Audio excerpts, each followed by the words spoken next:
Hello, vanakkam and welcome to Tamil Facts. இன்று உங்களுக்காக 10 facts about Jyothika. Let's go.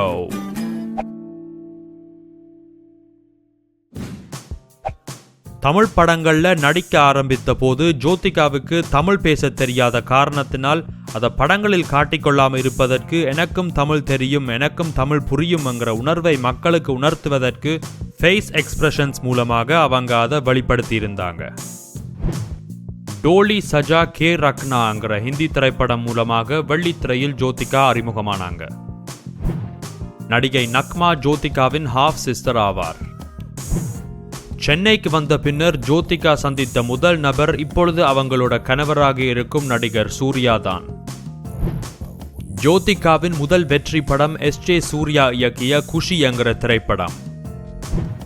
Chandramukhi படத்தில் சிம்ரன் தான் நடிக்க வேண்டியதாக இருந்தது. ஆனால் சிம்ரன் அந்த வாய்ப்பை ஏற்க முடியாம போனதால் ஜோதிகாவுக்கு அந்த வாய்ப்பு கிடைச்சது. 2005ஆம் ஆண்டு கலைமாமணி என்கிற விருது ஜோதிகாவுக்கு வழங்கப்பட்டது.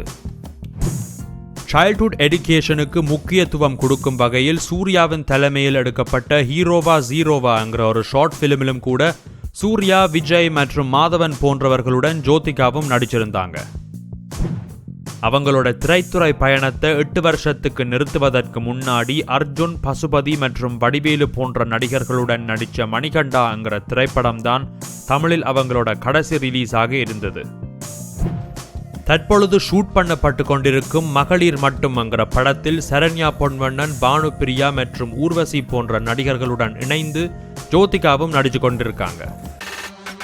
இப்போ நீங்க பார்த்தது 10 facts about ஜோதிகா. உங்களுக்கு இந்த வீடியோ பிடிச்சிருந்தா லைக் பண்ணுங்க, சப்ஸ்கிரைப் பண்ணுங்க. இன்னும் ஒரு வீடியோல உங்கள் அனைவரையும் சந்திக்கும் வரை நன்றி, வணக்கம்.